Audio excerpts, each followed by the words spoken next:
Hello guys, welcome to creating wealth. तो आपको पता ही है कि एक दो दिन से मार्केट में थोड़ा सा डाउनफॉल चल रहा है और ऐसे में जो बंदे म्यूचुअल फंड्स के अंदर अपना पैसा लगाना चाहते हैं या स्टार्ट करना चाहते हैं और लमसम इन्वेस्टमेंट करना चाह रहे हैं या जो सिप के थ्रू इन्वेस्टमेंट करना चाह रहे हैं, जिन्होंने ऑलरेडी सिप कर रखी है, वो थोड़ा लमसम अमाउंट अगर डालना चाह रहे हैं तो उनके लिए मैं ये 10 म्यूचुअल फंड्स लेके आया हूँ।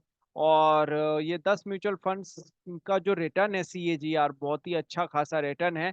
तो चलिए देख लेते हैं लिस्ट कि कौन कौन से म्यूचुअल फंड इस लिस्ट के अंदर अवेलेबल हैं। मेरा जो बेसिकली जो फोकस है इस वीडियो को बनाने का वो है लमसम इन्वेस्टमेंट, क्योंकि मार्केट डाउन आई है। तो यहाँ पे अगर आप एक लमसम इन्वेस्टमेंट अगर आप डालते हैं एवरी डाउनफॉल पे, तो कहीं ना कहीं जो है आपको एक अच्छा खासा रिटर्न मिल सकता है।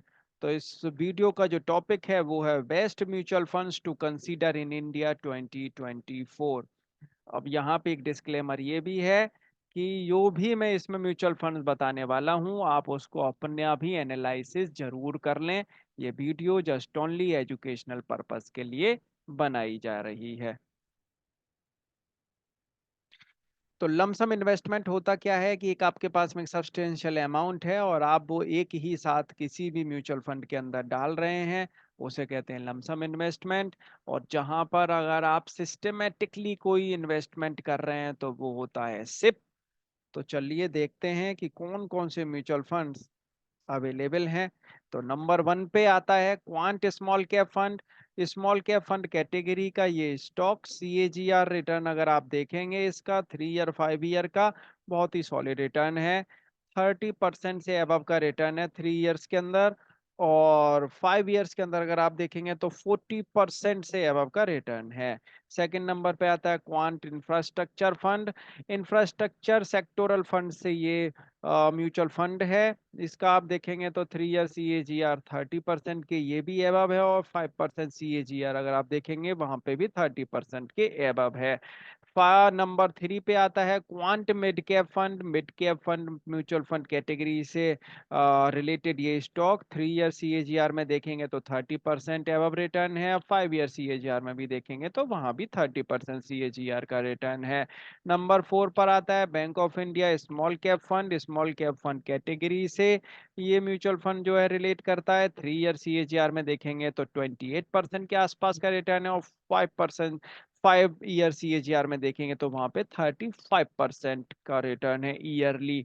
अब यहाँ पर आप देखेंगे नंबर 5 पे तो quant ELSS tax saver fund. ELSS scheme के अंडर में आता है ये।